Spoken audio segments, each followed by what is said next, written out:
Kyiv Modi ਗਿਆ ਤੇ ਉਸ ਤੋਂ ਬਾਅਦ ਡੋਵਾਲ ਉਹਦੇ ਨਾਲ, ਕਿਉਂਕਿ ਉਸ ਮੁਲਾਕਾਤ ਦੇ ਵਿੱਚ ਸ਼ਾਮਲ ਸੀ ਜੀ, ਤੇ ਮੋਦੀ ਨੇ ਫਿਰ ਡੋਵਾਲ ਦੀ ਹੁਣ ਡਿਊਟੀ ਲਾਈ ਆ ਕਿ ਜਿਹੜੀਆਂ ਗੱਲਾਂ ਮੈਂ ਕੀਵ ਦੇ ਵਿੱਚ ਕਰਕੇ ਆਇਆ ਹੁਣ ਤੂੰ ਜਾ ਕੇ ਪੁਤਿਨ ਨੂੰ ਦੱਸ। ਇੰਡੀਅਨ ਮੀਡੀਆ ਨੇ ਪੇਸ਼ ਇੱਦਾਂ ਕੀਤਾ ਕਿ ਦੇਖੋ ਜੀ, ਸਾਰੀ ਯੂਕਰੇਨ ਰਸ਼ੀਆ ਦੀ ਜਿਹੜੀ ਜੰਗ ਆ ਉਹ ਤਾਂ ਹੁਣ ਖੜੀ ਵੀ ਭਾਰਤ ਦੇ ਸਿਰ ਤੇ ਆ ਕਿ ਜੇ ਭਾਰਤ ਚਾਹਵੇ ਤਾਂ ਹੀ ਇਹ ਜੰਗ ਜਿਹੜੀ ਆ ਇਹ ਰੋਕੀ ਜਾ ਸਕਦੀ ਹੈ ਜਾਂ ਕੋਈ ਸਮਝੌਤਾ ਹੋ ਸਕਦਾ ਆ। ਇੰਡੀਆ ਨੇ ਜੇ ਚਾਈਨਾ ਤੋਂ ਆਪਣਾ ਬਚਾਅ ਕਰਨਾ ਆ ਜੀ, ਤਾਂ ਰਸ਼ੀਆ ਇੱਕ ਇੰਪੋਰਟੈਂਟ ਉਹਦੇ 'ਚ ਪਲੇਅਰ ਆ। ਰਾਈਟ, ਜੇ ਰਸ਼ੀਆ ਨਾਲ ਇੰਡੀਆ ਵਿਗਾੜ ਲੈਂਦਾ ਤੇ ਚਾਈਨਾ ਵੈਸੇ ਹੀ ਸਿਰ ਤੇ ਬੈਠਾ ਆ ਤੇ ਇੰਡੀਆ ਨੂੰ ਫਿਰ ਚਾਈਨਾ ਦੇ ਅਟੈਕ ਤੋਂ ਮੈਨੂੰ ਨਹੀਂ ਲੱਗਦਾ ਕਿ ਕੋਈ ਬਚਾ ਸਕਦਾ।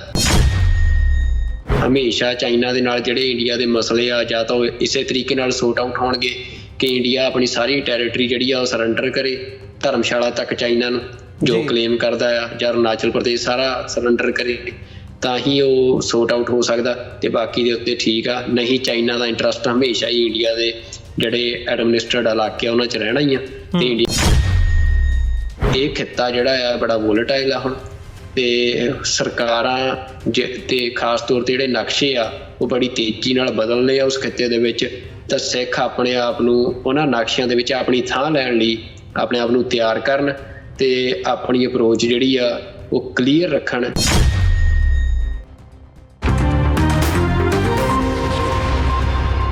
ਬ੍ਰੇਕ ਤੋਂ ਬਾਅਦ ਤੁਹਾਡਾ ਸਾਰਿਆਂ ਦਾ ਸਵਾਗਤ ਹੈ। ਗੱਲਬਾਤ ਨੂੰ ਅੱਗੇ ਤੋਰਦੇ ਹਾਂ। ਸੁਖਵਿੰਦਰ ਸਿੰਘ ਜੀ, ਅਸੀਂ ਪਿਛਲੇ ਸੈਗਮੈਂਟ ਦੇ ਵਿੱਚ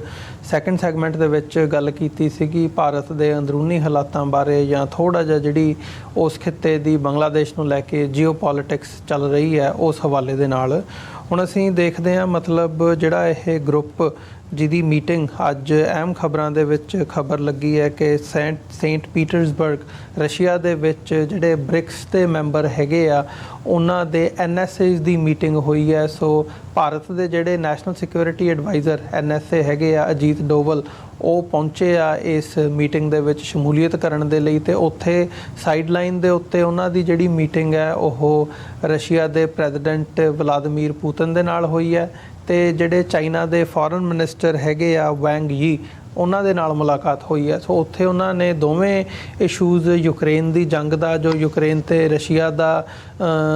ਪਾਰਟ ਚੱਲ ਰਿਹਾ ਹੈ ਉਸ ਹਵਾਲੇ ਨਾਲ ਵੀ ਗੱਲਬਾਤ ਕੀਤੀ ਹੈ ਰੂਸ ਦੇ ਪ੍ਰਧਾਨ ਦੇ ਨਾਲ। ਤੇ ਜਿਹੜੀ ਮੋਦੀ ਦੀ ਮੀਟਿੰਗ ਸੀਗੀ ਪਹਿਲਾਂ ਕੀਵ ਦੇ ਵਿੱਚ ਜਾ ਕੇ ਹੋਈ ਯੂਕਰੇਨੀਅਨ ਪ੍ਰੈਜ਼ੀਡੈਂਟ ਦੇ ਨਾਲ ਬੀਤੇ ਸਮੇਂ ਦੇ ਵਿੱਚ, ਉਹਦੇ ਤੇ ਉਹਨਾਂ ਨੂੰ ਬਰੀਫ ਕੀਤਾ ਆ। ਤੇ ਨਾਲ ਹੀ ਨਾਲ ਜਿਹੜਾ ਚਾਈਨਾ ਦੇ ਨਾਲ ਆਲਮੋਸਟ ਲਗਭਗ ਪਿਛਲੇ 3 ਸਾਲਾਂ ਤੋਂ 4 ਸਾਲਾਂ ਤੋਂ ਜਿਹੜਾ ਸਟੈਂਡ ਆਫ ਚੱਲ ਰਿਹਾ ਆ ਡੋਕਲਾਮ ਤੋਂ ਲੈ ਕੇ ਹੁਣ ਤੱਕ ਦਾ ਅਸੀਂ ਦੇਖਦੇ ਹਾਂ,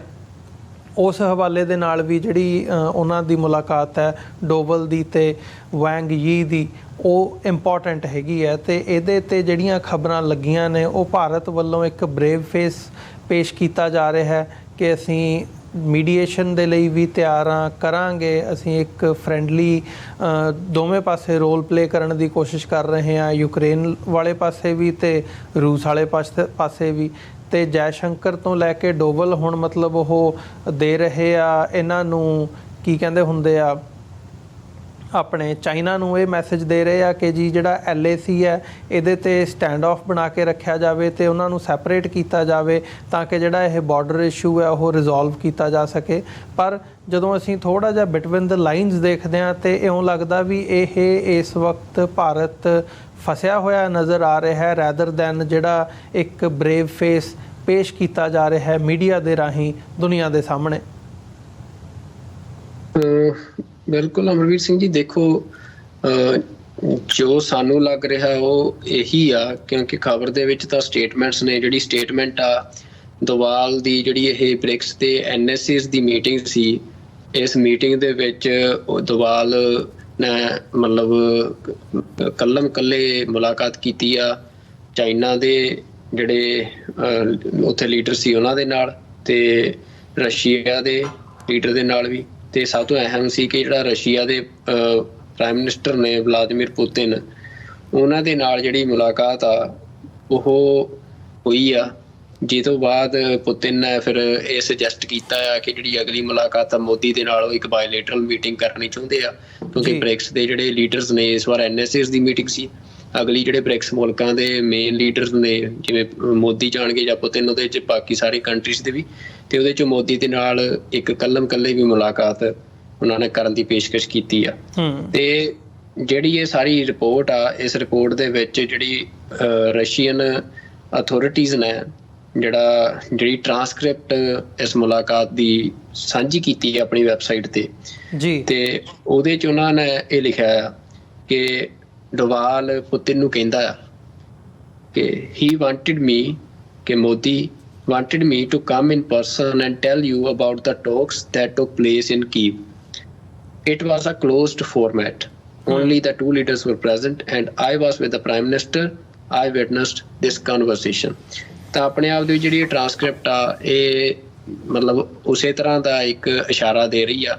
ਕਿ ਕੀਵ ਮੋਦੀ ਗਿਆ ਤੇ ਉਸ ਤੋਂ ਬਾਅਦ ਡੋਵਾਲ ਉਹਦੇ ਨਾਲ, ਕਿਉਂਕਿ ਉਸ ਮੁਲਾਕਾਤ ਦੇ ਵਿੱਚ ਸ਼ਾਮਲ ਸੀ ਜੀ, ਤੇ ਮੋਦੀ ਨੇ ਫਿਰ ਡੋਵਾਲ ਦੀ ਹੁਣ ਡਿਊਟੀ ਲਾਈ ਆ ਕਿ ਜਿਹੜੀਆਂ ਗੱਲਾਂ ਮੈਂ ਕੀਵ ਦੇ ਵਿੱਚ ਕਰਕੇ ਆਇਆ ਹੁਣ ਤੂੰ ਜਾ ਕੇ ਪੁਤਿਨ ਨੂੰ ਦੱਸ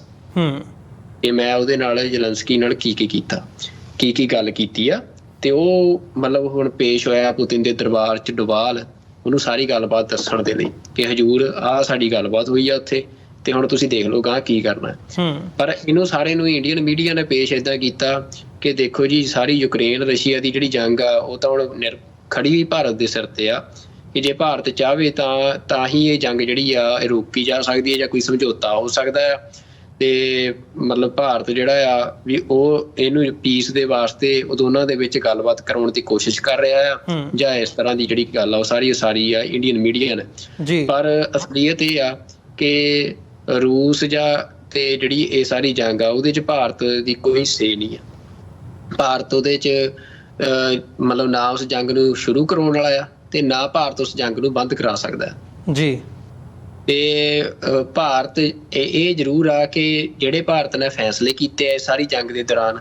ਜਿਹੜੇ ਸਟੈਂਡ ਲਏ ਆ ਉਹਨੇ ਭਾਰਤ ਦਾ ਜਲੂਸ ਜ਼ਰੂਰ ਕਢਾਇਆ। ਵੀ ਜਿਹੜੀ ਆਪਾਂ ਗੱਲ ਕਰਕੇ ਹਟੇ ਆ ਕਿ ਇਹਨਾਂ ਨੇ ਪੈਰ ਵੱਧ ਪਸਾਰ ਲਏ, ਕੰਬਲ ਇਹਨਾਂ ਦਾ ਛੋਟਾ ਸੀ ਤੇ ਉਹ ਖਿੱਚਦਿਆਂ ਤੋਂ ਪੈਰ ਮੁਰਦਿਆਂ ਤੋਂ ਕੰਬਲ ਫਟ ਗਿਆ ਇਹਨਾਂ ਦਾ। ਉਹ ਇਸੇ ਗੱਲ ਕਰਕੇ ਹੋਈ ਹੈ ਜਿਹੜੀ ਇਹਨਾਂ ਨੇ ਰੂਸ ਯੂਕਰੇਨ ਜੰਗ ਦੇ ਵਿੱਚ ਜਿਹੜੀਆਂ ਪੋਜੀਸ਼ਨਸ ਲਈਆਂ ਆ ਆਪਣੀ ਪਾਲਿਸੀ ਦੇ ਵਿੱਚ। ਤੇ ਉਹਦੇ 'ਚ ਹੁਣ ਸਿਚੁਏਸ਼ਨ ਇਹ ਆ ਕਿ ਇਹਨਾਂ ਨੂੰ ਇਹ ਲੱਗਿਆ ਸੀ ਕਿ ਅਸੀਂ ਵੱਡੇ ਪਲੇਅਰ ਬਣ ਗਏ ਆ ਦੁਨੀਆ ਦੇ, ਹੁਣ ਸਾਨੂੰ ਮਤਲਬ ਕੋਈ ਨਰੇਟ ਨਹੀਂ ਕਰ ਸਕਦਾ, ਅਸੀਂ ਦੁਨੀਆ ਨੂੰ ਨਰੇਟ ਕਰਾਂਗੇ ਕਿ ਕੀ ਹੋਣਾ ਚਾਹੀਦਾ। ਤੇ ਉਹਦੇ 'ਚ ਫਿਰ ਇਹਨਾਂ ਨੇ ਆਪਣੀ US ਤੋਂ ਅੱਡਰੀ ਜਿਹੜੀ ਪਾਲਿਸੀ ਅਡੋਪਟ ਕੀਤੀ ਤੇ ਰਸ਼ੀਆ ਦਾ ਪੂਰੀ ਤਰ੍ਹਾਂ ਪੱਖ ਪੂਰਿਆ ਜਿਹੜਾ ਉਹਨੇ ਯੂਕਰੇਨ ਤੇ ਅਟੈਕ ਕੀਤਾ। ਤੇ ਉਹਦੇ ਵਿੱਚ ਹੁਣ ਜਿਹੜਾ ਡੋਵਾਲ ਆ ਉਹ ਇੱਕ ਪਾਸੇ ਤਾਂ ਜਿਹੜੀ ਸਾਰੀ ਗੱਲਬਾਤ ਹੁਣ ਬ੍ਰਿਕਸ ਵਾਲੀ ਮੀਟਿੰਗ 'ਚ ਹੋਈ ਆ ਵੀ ਇੱਕ ਪਾਸੇ ਤਾਂ ਉਹ ਰਸ਼ੀਆ ਨੂੰ ਪਲੋਸ ਰਹੇ ਆ ਵੀ ਰਸ਼ੀਆ ਦੇ ਨਾਲ ਉਹਨਾਂ ਦੇ ਜਿਹੜਾ ਇੱਕ ਸਭ ਤੋਂ ਵੱਡਾ ਹੋਰ ਇੰਟਰਸਟ ਆ ਉਹ ਇਹ ਕੀ ਆ ਵੀ ਚਾਈਨਾ ਇੰਡੀਆ ਦੇ ਜਿਹੜੀ ਟੈਰੀਟਰੀ ਆ ਉਹਦਾ ਵੱਡਾ ਹਿੱਸਾ ਆਪਣੇ ਕਬਜ਼ੇ 'ਚ ਕਰੀ ਬੈਠਾ ਆ ਜੀ। ਪਿਛਲੇ ਦਿਨ ਰਾਹੁਲ ਗਾਂਧੀ ਓਪੋਜੀਸ਼ਨ ਦੇ ਲੀਡਰ ਆ ਤਾਂ ਉਹਨਾਂ ਨੇ ਅਮਰੀਕਾ ਦੇ ਵਿੱਚ ਵੀ ਜਿਹੜੀ ਆਪਣੀ ਸਟੇਟਮੈਂਟ ਦਿੱਤੀ ਇਹਦਾ ਜ਼ਿਕਰ ਕੀਤਾ ਤੇ ਇਹ ਗੱਲ ਜੱਗ ਜ਼ਾਹਰ ਆ ਵੀ ਵੱਡਾ ਇਲਾਕਾ ਜਿਹੜਾ ਭਾਰਤ ਦਾ ਆ ਉਹ ਇੰਡੀਅਨ ਜਿਹੜੀ ਆਰਮੀ ਉਹਨੂੰ ਕੁੱਟ ਕੇ ਚਾਈਨਾ ਵਾਲੇ ਆਪਣੇ ਕਬਜ਼ੇ 'ਚ ਲੈ ਗਏ ਹੋਏ ਆ। ਤੇ ਉਹ ਸਾਰੇ ਤੋਂ ਬਾਅਦ ਇੰਡੀਆ ਜਿਹੜਾ ਆ ਉਹ ਪਤਾ ਨਹੀਂ ਕਿੰਨੀਆਂ ਕੁ ਮੁਲਾਕਾਤਾਂ ਉਹਨਾਂ ਨਾਲ ਜਾ ਕੇ ਕਰ ਚੁੱਕਿਆ ਆ ਵੀ ਤੁਸੀਂ ਸਾਨੂੰ ਮਾੜਾ ਮੋਟਾ ਮੂੰਹ ਦਿਖਾਈ ਜਾਊਗਾ, ਰਾਹ ਦੇ ਦਿਓ, ਕੋਈ ਸਾਡਾ ਮਾੜਾ ਮੋਟਾ ਇਲਾਕਾ ਛੱਡ ਦਿਓ। ਪਰ ਚਾਈਨਾ ਵਾਲਿਆਂ ਨੇ ਠੀਕ ਆ ਉਹ ਅੱਗੇ ਨਹੀਂ ਵਧੇ ਉਹ ਤੋਂ ਬਾਅਦ, ਪਰ ਉਹਨਾਂ ਨੇ ਉੱਥੋਂ ਇੱਕ ਪੈਰ ਵੀ ਪਿੱਛੇ ਨਹੀਂ ਪੁੱਟਿਆ। ਤੇ ਇੰਡੀਆ ਜਿਹੜਾ ਆ ਉਹ ਰਸ਼ੀਆ ਦੀ ਵਿਚੋਲਗੀ ਦੇ ਨਾਲ ਜਿਹੜਾ ਮੋਦੀ ਆ ਉਹ ਭਾਰਤ ਦੇ ਵਿੱਚ ਆਪਣਾ ਮੂੰਹ ਬਚਾਉਣ ਦੇ ਲਈ ਕੋਈ ਮਾੜੀ ਮੋਟੀ ਉਹਨਾਂ ਤੋਂ ਅਸੀਂ ਕਹਿ ਸਕਦੇ ਹਾਂ ਕਿ ਚਾਹੁੰਦਾ ਕਿ ਹਾਂ ਤੁਸੀਂ ਮਾੜਾ ਮੋਟਾ ਸਾਡਾ ਇਲਾਕਾ ਛਡਵਾਓ। ਤਾਂ ਉਹ ਸਾਰੇ ਮਸਲੇ ਦੇ ਵਿੱਚ ਤੁਸੀਂ ਇਹ ਦੇਖ ਸਕਦੇ ਹੋ ਕਿ ਇੰਡੀਆ ਨੇ ਜੇ ਚਾਈਨਾ ਤੋਂ ਆਪਣਾ ਬਚਾਅ ਕਰਨਾ ਆ ਤਾਂ ਰਸ਼ੀਆ ਇੱਕ ਇੰਪੋਰਟੈਂਟ ਉਹਦੇ 'ਚ ਪਲੇਅਰ ਆ। ਜੇ ਰਸ਼ੀਆ ਨਾਲ ਇੰਡੀਆ ਵਿਗਾੜ ਲੈਂਦਾ ਤੇ ਚਾਈਨਾ ਵੈਸੇ ਹੀ ਸਿਰ ਤੇ ਬੈਠਾ ਆ ਤੇ ਇੰਡੀਆ ਨੂੰ ਫਿਰ ਚਾਈਨਾ ਦੇ ਅਟੈਕ ਤੋਂ ਮੈਨੂੰ ਨਹੀਂ ਲੱਗਦਾ ਕਿ ਕੋਈ ਬਚਾ ਸਕਦਾ। ਤੇ ਇੰਡੀਆ ਜਿਹੜਾ US ਦੀ ਪਾਲਿਸੀ ਆ ਉਸ ਖਿੱਤੇ ਦੇ ਵਿੱਚ ਅਸੀਂ ਪਹਿਲਾਂ ਵੀ ਡਿਸਕਸ ਕਰ ਚੁੱਕੇ ਆ ਵੀ US ਜ਼ਰੂਰ ਇਹ ਗੱਲ ਚਾਹੁੰਦਾ ਆ ਵੀ ਜਿਹੜਾ ਇੰਡੀਆ ਆ ਉਹ ਰਸ਼ੀਆ ਦਾ ਅਲਾਈ ਨਾ ਬਣੇ, ਉਹ ਸਾਡਾ ਅਲਾਈ ਬਣੇ ਤੇ ਜਿਹੜੀ ਸਾਰੀ ਚਾਈਨਾ ਦੇ ਨਾਲ US ਦੀ ਟਸਲ ਆ ਉਹਦੇ ਵਿੱਚ ਇੰਡੀਆ US ਵਾਲੇ ਪਾਸੇ ਭੁਗਤੇ। ਪਰ ਇੰਡੀਆ ਨੇ US ਤੇ ਟਰਸਟ ਨਹੀਂ ਕੀਤਾ ਤੇ ਇੰਡੀਆ ਨੇ ਆਪਣਾ ਬਚਾਅ ਕਰਨ ਦੇ ਲਈ ਚਾਈਨਾ ਦਾ ਆਸਰਾ ਤੱਕਿਆ ਤੇ ਉਹ ਜਿਹੜਾ ਆਸਰਾ ਆ ਉਹਦੇ ਵਿੱਚ ਹੁਣ ਉਹ ਲਗਾਤਾਰ ਜਿਵੇਂ ਪੁਤਿਨ ਦੇ ਦਰਬਾਰ ਦੇ ਵਿੱਚ ਵਾਰ-ਵਾਰ ਪੇਸ਼ ਹੋ ਰਹੇ ਆ, ਵਾਰ-ਵਾਰ ਹਾਜ਼ਰ ਹੋ ਰਹੇ ਆ, ਚਾਹੇ ਉਹ ਡੋਵਾਲ ਹੋਵੇ, ਚਾਹੇ ਉਹ ਜੈਸ਼ੰਕਰ ਹੋਵੇ, ਚਾਹੇ ਉਹ ਮੋਦੀ ਹੋਵੇ। ਪਰ ਅਲਟੀਮੇਟਲੀ ਅਮਰਵੀਰ ਸਿੰਘ ਜੀ ਇਹ ਗੱਲ ਤੈਅ ਆ ਵੀ ਜਿਹੜੀ ਇੰਡੀਆ ਦੀ ਕਦੇ ਨੋਨ ਅਲਾਈਨਮੈਂਟ ਵਾਲੀ ਪੋਲਿਸੀ ਸੀ ਉਹ ਇਹਨਾਂ ਨੇ ਕੁਝ ਹੱਦ ਤੱਕ ਕਾਮਯਾਬੀ ਦੇ ਨਾਲ ਕੋਲਡ ਵਾਰ ਦੇ ਵਿੱਚ ਸਿਰੇ ਚੜਾਈ ਸੀ। ਪਰ ਉਹ ਹੁਣ ਮਤਲਬ ਜੋ ਨਜ਼ਰ ਆ ਰਿਹਾ ਵੀ ਇਹਨਾਂ ਦੀ ਪੋਲਿਸੀ ਉਹ ਟੋਟਲੀ ਫੇਲ ਹੋਈ ਆ। ਹੁਣ ਇਹ ਸਾਰੇ ਜਿਹੜਾ ਮਤਲਬ ਇਹ ਅਖਾੜਾ ਆ ਉਹਦੇ ਵਿੱਚ ਇੱਕ ਕਮਜ਼ੋਰ ਖਿਡਾਰੀ ਵਾਂਗ ਨੇ ਇਹ, ਤੇ ਇਹਨਾਂ ਦੇ ਇਹ ਨਹੀਂ ਪਤਾ ਕਿ ਇਹਨਾਂ ਨੂੰ ਪਤਾ ਨਹੀਂ ਲੱਗਣਾ ਕਿ ਕਿਹੜੇ ਪਾਸਿਓਂ ਕਿਹੜਾ ਇਹਨਾਂ ਦੇ ਚਪੇੜਾ ਮਾਰ ਗਿਆ। ਵੀ ਉਹ ਹਾਲਾਤ ਇਹਨਾਂ ਦੇ ਬਣਨੇ ਆ ਵੀ ਜਦੋਂ ਵੱਡੇ ਖਿਡਾਰੀਆਂ ਦਾ ਭੇੜ ਹੁੰਦਾ ਤੇ ਜਿਹੜਾ ਉਹਦੇ 'ਚ ਇਹ ਛੋਟੇ ਜਿਹੜੇ ਖਿਡਾਰੀ ਹੁੰਦੇ ਆ ਵੀ ਇਹ ਬੋਂਦਲ ਜਾਂਦੇ ਆ, ਤਾਂ ਇੰਡੀਆ ਬੋਂਦਲਿਆ ਫਿਰ ਰਿਹਾ ਹੁਣ। ਜਿਹਨੂੰ ਇਹ ਸਮਝ ਨਹੀਂ ਲੱਗ ਰਹੀ ਵੀ ਉਹ ਕਿਹੜੇ ਪਾਸੇ ਜਾਵੇ ਤੇ ਕਿਹਦਾ ਆਸਰਾ ਤੱਕੇ। ਤੇ ਇੱਕ ਪਾਸੇ ਚਾਈਨਾ ਸਿਰ ਤੇ ਬੈਠਾ ਆ, ਦੂਜੇ ਪਾਸੇ ਅਮਰੀਕਾ ਨਾਲ ਪੰਗਾ ਲਈ ਬੈਠੇ ਆ, ਤੇ ਰਸ਼ੀਆ ਆਪ ਯੂਕਰੇਨ ਦੇ ਵਿੱਚ ਇੰਨਾ ਕੁ ਉਲਝਿਆ ਹੋਇਆ ਆ ਵੀ ਉਹਦੇ ਸਾਰੇ ਰਿਸੋਰਸਿਸ ਉੱਥੇ ਲੱਗ ਚੁੱਕੇ ਆ ਵੀ ਉਹ ਇੰਡੀਆ ਜੇ ਉਹ ਤੋਂ ਆਪਣੇ ਸਿਕਿਉਰਿਟੀ ਕੰਸਰਨਸ ਭਾਲਦਾ ਆ ਜਾਂ ਇੰਡੀਆ ਨੂੰ ਤਵੱਕੋ ਆ ਵੀ ਰਸ਼ੀਆ ਉਹਨੂੰ ਕਿਸੇ ਖਤਰਨਾਕ ਸਿਚੁਏਸ਼ਨ ਦੇ ਵਿੱਚ ਉਹਨੂੰ ਕੋਈ ਮਤਲਬ ਮਦਦ ਮੁਹੱਈਆ ਕਰਵਾ ਸਕਦਾ, ਤਾਂ ਮੈਨੂੰ ਨਹੀਂ ਲੱਗਦਾ ਕਿ ਇੰਡੀਆ ਦੀ ਇਹ ਸਹੀ ਬੈਟ ਆ। ਤੇ ਚਲੋ ਮਤਲਬ ਉਹਨਾਂ ਨੇ ਕਿਹੜੇ ਮੇਜਰਸ ਨਾਲ ਲਈ ਆ ਉਹ ਬੈਟਰ ਜਾਣਦੇ ਹੋਣਗੇ, ਪਰ ਜਦੋਂ ਅਸੀਂ ਐਨਾਲਿਸਿਸ ਕਰ ਰਹੇ ਹਾਂ ਜਾਂ ਅਸੀਂ ਦੇਖ ਰਹੇ ਹਾਂ ਤਾਂ ਮੈਨੂੰ ਨਹੀਂ ਲੱਗਦਾ ਕਿ ਚਾਈਨਾ ਇੰਡੀਆ ਦੀ ਕੋਈ ਵੱਡੀ ਸਪੋਰਟ ਜੋ ਉੱਥੇ ਕ੍ਰਾਈਸਿਸ ਬਣਨ ਜਾ ਰਿਹਾ ਉਸ ਖਿੱਤੇ 'ਚ ਉਹਦੇ 'ਚ ਕਰ ਸਕਦਾ। ਪਰ ਇੰਡੀਆ ਹੁਣ ਆਪਣੇ ਪੱਤੇ ਖੇਡ ਚੁੱਕਿਆ ਤੇ ਵੈਸਟ ਦਾ ਵੀ ਟਰਸਟ ਗਵਾ ਚੁੱਕਿਆ, ਤੇ ਚਾਈਨਾ ਵੈਸੇ ਹੀ ਹਮੇਸ਼ਾ ਚਾਈਨਾ ਦੇ ਨਾਲ ਜਿਹੜੇ ਇੰਡੀਆ ਦੇ ਮਸਲੇ ਆ ਜਾਂ ਤਾਂ ਉਹ ਇਸੇ ਤਰੀਕੇ ਨਾਲ ਸੋਰਟ ਆਊਟ ਹੋਣਗੇ ਕਿ ਇੰਡੀਆ ਆਪਣੀ ਸਾਰੀ ਟੈਰੀਟਰੀ ਜਿਹੜੀ ਆ ਉਹ ਸਰੈਂਡਰ ਕਰੇ ਧਰਮਸ਼ਾਲਾ ਤੱਕ ਚਾਈਨਾ ਨੂੰ ਜੋ ਕਲੇਮ ਕਰਦਾ ਆ, ਜਾਂ ਅਰੁਣਾਚਲ ਪ੍ਰਦੇਸ਼ ਸਾਰਾ ਸਰੈਂਡਰ ਕਰੇ, ਤਾਂ ਹੀ ਉਹ ਸੋਰਟ ਆਊਟ ਹੋ ਸਕਦਾ। ਤੇ ਬਾਕੀ ਦੇ ਉੱਤੇ ਠੀਕ ਆ, ਨਹੀਂ ਚਾਈਨਾ ਦਾ ਇੰਟਰਸਟ ਹਮੇਸ਼ਾ ਹੀ ਇੰਡੀਆ ਦੇ ਜਿਹੜੇ ਐਡਮਿਨਿਸਟਰਡ ਇਲਾਕੇ ਆ ਉਹਨਾਂ 'ਚ ਰਹਿਣਾ ਹੀ ਆ, ਤੇ ਇੰਡੀਆ ਦਾ ਕਲੈਸ਼ ਚਾਈਨਾ ਦੇ ਨਾਲ ਰਹਿਣਾ ਆ। ਤਾਂ ਇਸ ਕਰਕੇ ਇਹ ਆ ਵੀ ਸਿੱਖਾਂ ਦੇ ਲਈ ਇਹ ਸਾਰੀ ਗੱਲਬਾਤ ਦੇ ਵਿੱਚੋਂ ਇਹ ਗੱਲ ਸਮਝਣ ਵਾਲੀ ਆ ਕਿ ਇਹ ਖਿੱਤਾ ਜਿਹੜਾ ਆ ਬੜਾ ਵੋਲੇਟਾਈਲ ਆ ਹੁਣ, ਤੇ ਸਰਕਾਰਾਂ ਤੇ ਖਾਸ ਤੌਰ ਤੇ ਜਿਹੜੇ ਨਕਸ਼ੇ ਆ ਉਹ ਬੜੀ ਤੇਜ਼ੀ ਨਾਲ ਬਦਲਨੇ ਆ ਉਸ ਖਿੱਤੇ ਦੇ ਵਿੱਚ। ਤਾਂ ਸਿੱਖ ਆਪਣੇ ਆਪ ਨੂੰ ਉਹਨਾਂ ਨਕਸ਼ਿਆਂ ਦੇ ਵਿੱਚ ਆਪਣੀ ਥਾਂ ਲੈਣ ਲਈ ਆਪਣੇ ਆਪ ਨੂੰ ਤਿਆਰ ਕਰਨ ਤੇ ਆਪਣੀ ਅਪਰੋਚ ਜਿਹੜੀ ਆ ਉਹ ਕਲੀਅਰ ਰੱਖਣ ਕਿ ਸਿੱਖ ਜਿਹੜੀ ਆਪਾਂ ਪਹਿਲਾਂ ਗੱਲ ਕਰਕੇ ਹਟੇ ਆ ਵੀ ਉਹ ਕਿਸੇ ਵੀ ਕੰਟਰੀ ਜਾਂ ਕਿਸੇ ਵੀ ਹੋਰ ਜਿਹੜੀ ਸਟੇਟ ਆ ਉਹਦੀ ਪਰਜਾ ਜਾਂ ਕਿਸੇ ਦੀ ਮਾਈਨੋਰਿਟੀ ਨਹੀਂ। ਸਿੱਖਾਂ ਦਾ ਪੰਜਾਬ ਦੇ ਉੱਤੇ ਪਾਤਸ਼ਾਹੀ ਦਾ ਦਾਅਵਾ ਹੈ, ਸੋਵਰੈਨਿਟੀ ਦਾ ਦਾਅਵਾ ਹੈ, ਜਿਹਦੇ ਲਈ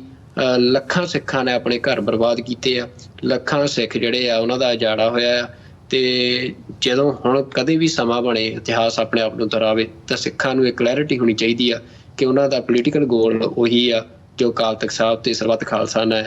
ਤੈਅ ਕੀਤਾ ਸੀ, ਤੇ ਉਸੇ ਦੇ ਬੇਸਿਸ ਤੇ ਕਿਸੇ ਵੀ ਪੋਲੀਟੀਕਲ ਨੈਗੋਸ਼ੀਏਸ਼ਨ ਦਾ ਹਿੱਸਾ ਬਣਿਆ ਜਾਵੇ। ਜੀ ਬਿਲਕੁਲ ਨਹੀਂ, ਇਹ ਗੱਲ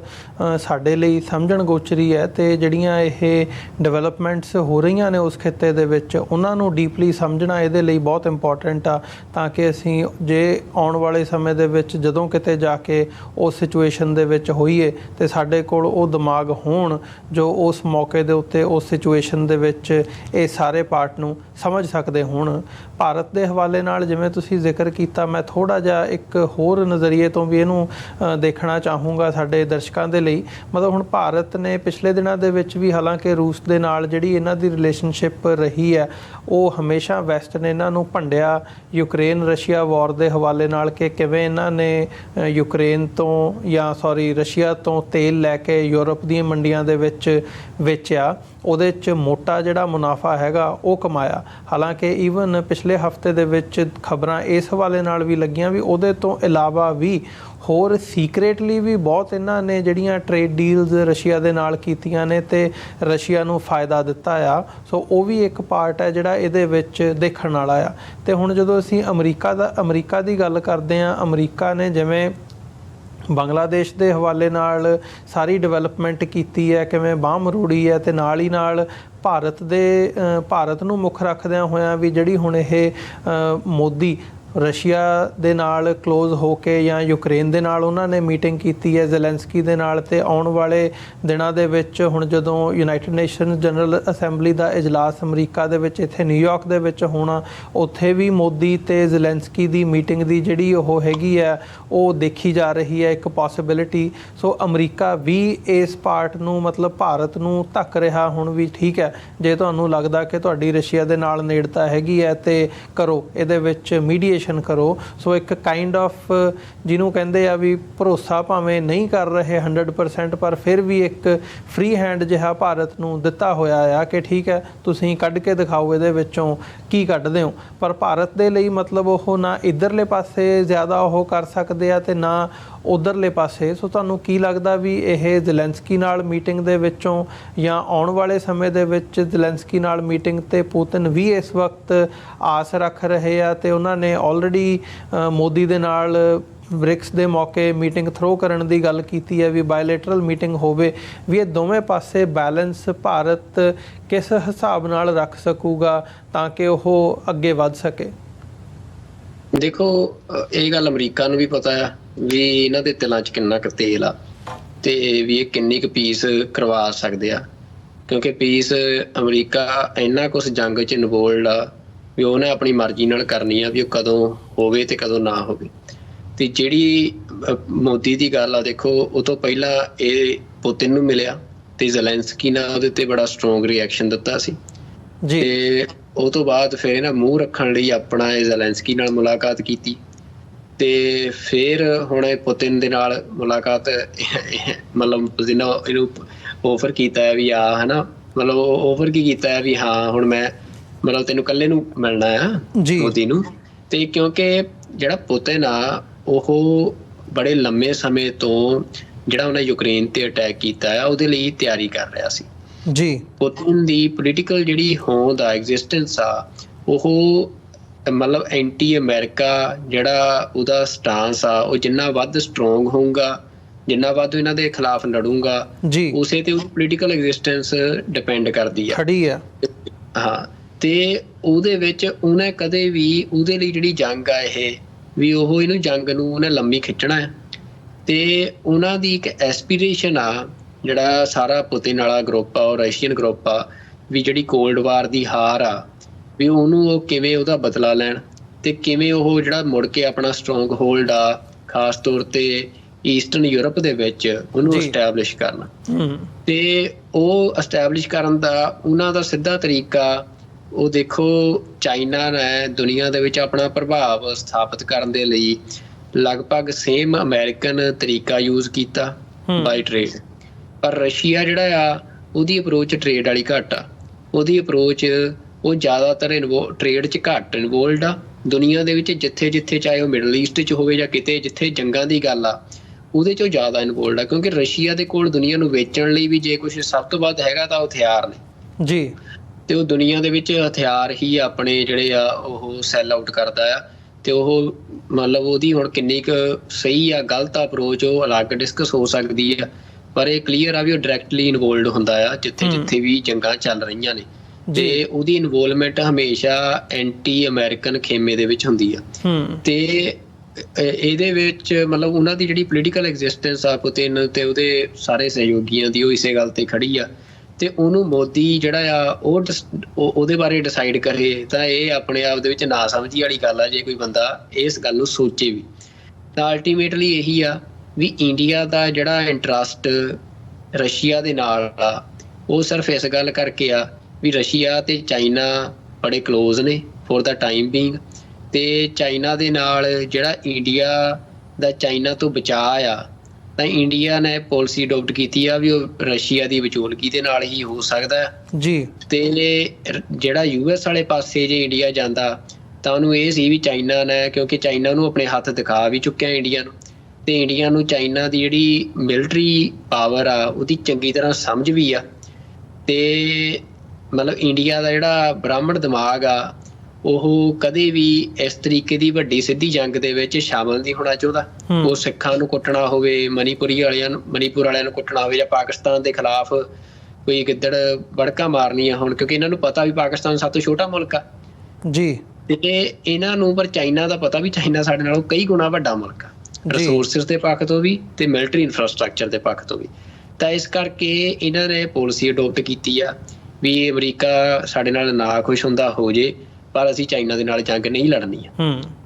ਤੇ ਉਸੇ ਪਾਲਿਸੀ ਦੇ ਤਹਿਤ ਹੁਣ ਰਸ਼ੀਆ ਦੇ ਥੱਲੇ ਲੱਗੇ ਹੋਏ ਆ,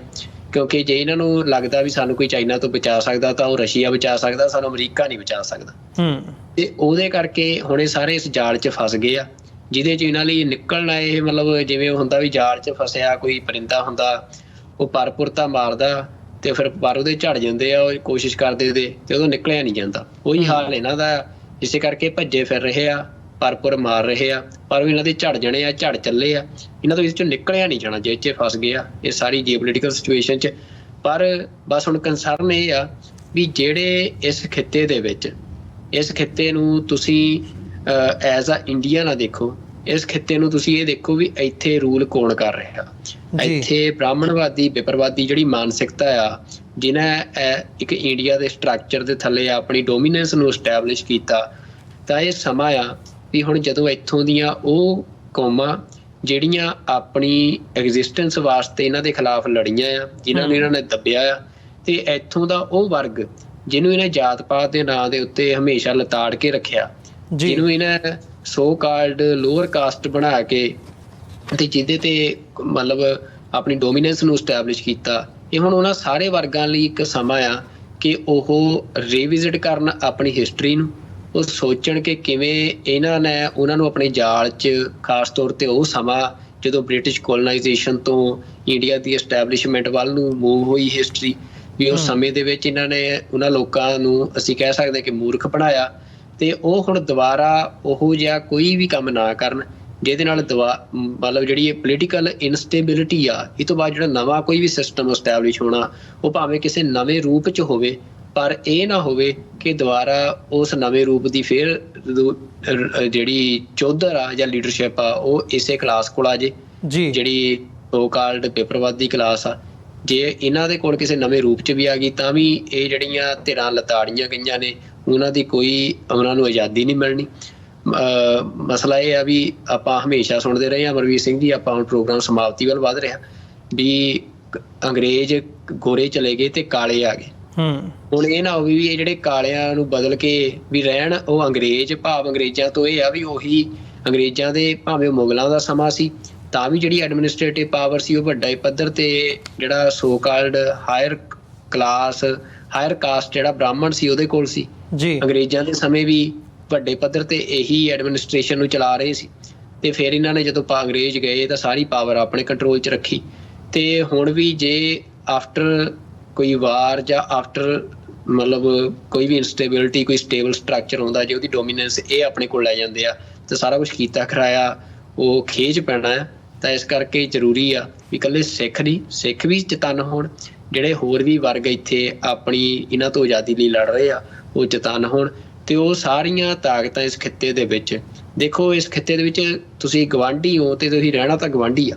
ਨਾ ਸਿੱਖਾਂ ਨੇ ਇਕੱਲਿਆਂ ਨੇ ਰਹਿਣਾ ਆ, ਨਾ ਕਿਸੇ ਹੋਰ ਕੌਮ ਨੇ ਇਕੱਲੀ ਨੇ ਰਹਿਣਾ ਹੈ। ਪਰ ਇਹ ਆ ਵੀ ਤੁਸੀਂ ਇੱਕ ਉਹ ਸਿਸਟਮ ਉਸਾਰੋ, ਸਿੱਖ ਵੀ ਆਪਣਾ ਕੇਸ ਬਾਕੀ ਸਾਰੀਆਂ ਕੌਮਾਂ ਦੇ ਨਾਲ ਪੇਸ਼ ਕਰਨ, ਵੀ ਜਿਹੜਾ ਗੁਰੂ ਨਾਨਕ ਪਾਤਸ਼ਾਹ ਦਾ ਫਲਸਫਾ ਆ ਕੋ ਐਗਜ਼ਿਸਟੈਂਸ ਦਾ, ਜਿਹਦੇ ਵਿੱਚ ਤੁਸੀਂ ਸਾਰੇ ਕਿਵੇਂ ਬਰਾਬਰੀ ਦੇ ਨਾਲ ਕਿਵੇਂ ਇੱਕ ਦੂਜੇ ਦੇ ਦਾ ਆਦਰ ਸਤਿਕਾਰ ਕਰਦੇ ਆ, ਤੁਸੀਂ ਕੋ ਐਗਜ਼ਿਸਟੈਂਸ ਦੇ ਨਾਲ ਰਹਿ ਸਕਦੇ ਹੋ, ਉਹ ਸਾਰੇ ਫਲਸਫੇ ਦੇ ਉੱਤੇ ਗੱਲ ਹੋਣੀ ਚਾਹੀਦੀ ਆ ਤੇ ਉਹ ਗੱਲ ਸਿੱਖਾਂ ਨੂੰ ਤੋਰਨੀ ਚਾਹੀਦੀ ਆ। ਤੇ ਉਹਦੇ ਲਈ ਇਹ ਜ਼ਰੂਰੀ ਆ ਵੀ ਪਰ ਪਹਿਲਾਂ ਜਿਹੜਾ ਸਿੱਖ ਆ ਉਹ ਆਪਣੇ ਮਤਲਬ ਅਕਾਲੀ ਦਲ ਨਹੀਂ ਉਹ ਗੱਲ ਤੋਰ ਸਕਦਾ ਜੋ ਅੱਜ ਪ੍ਰੈਜ਼ੈਂਟਲੀ ਬਣ ਚੁੱਕਿਆ ਆ, ਤੇ ਨਾ ਉਹ ਗੱਲ ਜਿਹੜਾ ਕਾਂਗਰਸ ਦੇ ਵਿੱਚ ਸਿੱਖਾਂ ਦੀ ਕੋਈ ਜਮਾਤ ਲੀਡਰਸ਼ਿਪ ਦੀ ਤੁਰੀ ਫਿਰਦੀ ਆ ਉਹ ਤੋਰ ਸਕਦੀ ਆ, ਨਾ ਉਹ ਆਪ ਦੇ ਵਿੱਚ ਕੋਈ ਸਿੱਖ ਤੁਰੇ ਫਿਰਦੇ ਆ ਉਹ ਤੋਰ ਸਕਦੇ ਆ। ਤਾਂ ਸਿੱਖਾਂ ਨੂੰ ਆਪਣੇ ਨਵੇਂ ਸਟਰਕਚਰ ਫਾਰਮ ਕਰਨੇ ਪੈਣਗੇ, ਪਰ ਉਹਨਾਂ ਨੂੰ ਉਹਦੀ ਲਾਈਨ ਕਲੀਅਰ ਹੋਣੀ ਚਾਹੀਦੀ ਆ, ਉਹਨਾਂ ਨਵੇਂ ਸਟਰਕਚਰਸ ਦੇ ਐਕਟਿਵਿਸਟ ਨੂੰ, ਕਿ ਸਾਡੀ ਲਾਈਨ ਕੀ ਆ। ਮੈਂ ਫੇਰ ਰਿਪੀਟ ਕਰ ਰਿਹਾ, ਇਹ ਗੱਲ ਮੈਂ ਵਾਰ-ਵਾਰ ਰਿਪੀਟ ਕੀਤੀ ਆ, ਪਰ ਇਹ ਤੱਤ-ਸਾਰ ਆ ਵੀ ਸਿੱਖ ਜਦੋਂ ਤੁਸੀਂ ਸੋਚਣਾ ਆ ਗੱਲਾਂ ਨੂੰ ਤਾਂ ਤੁਸੀਂ ਕਿਸੇ ਮਤਲਬ ਇੱਕ ਐਜ਼ ਅ ਮਾਈਨੋਰਿਟੀ ਨਹੀਂ ਸੋਚਣਾ, ਤੁਸੀਂ ਇੱਕ ਐਜ਼ ਅ ਮਤਲਬ ਉਹ ਰੂਪ 'ਚ ਸੋਚਣਾ ਜੋ ਸਿੱਖਾਂ ਨੂੰ ਗੁਰੂ ਪਾਤਸ਼ਾਹ ਨੇ ਦਿੱਤਾ, ਜਿਹਦੀ ਸਿੱਖਾਂ ਦੀ ਜਿਹੜੀ ਪੋਲੀਟੀਕਲ ਸੋਵਰਨ ਜਿਹੜੀ ਪਾਵਰ ਆ ਉਹ ਅਕਾਲ ਤਖਤ ਸਾਹਿਬ ਤੋਂ ਡਰਾਈਵ ਹੁੰਦੀ ਆ, ਤੇ ਸਿੱਖ ਕਿਸੇ ਦੀ ਪਰਜਾ ਨਹੀਂ, ਸਿੱਖ ਪਾਤਸ਼ਾਹ ਨੇ ਤੇ ਪੰਜਾਬ ਉਹਨਾਂ ਦਾ ਖਿੱਤਾ ਆ, ਤੇ ਪੰਜਾਬ ਤੇ ਰੂਲ ਕਰਨ ਦਾ ਜਿਹੜਾ ਉਹਨਾਂ ਦਾ ਦਾਅਵਾ ਆ ਉਹ ਅੱਜ ਤੋਂ ਨਹੀਂ, ਉਹ ਅਕਾਲ ਪੁਰਖ ਨੇ ਗੁਰੂ ਨਾਨਕ ਪਾਤਸ਼ਾਹ ਦੇ ਉਸ ਖਿੱਤੇ ਦੇ ਵਿੱਚ ਪ੍ਰਕਾਸ਼ ਨਾਲ ਤੈਅ ਕੀਤਾ ਸੀ, ਤੇ ਅਕਾਲ ਤਖਤ ਸਾਹਿਬ ਦੀ ਸਿਰਜਣਾ ਨੇ ਉੱਤੇ ਮੋਹਰ ਲਾਈ ਆ।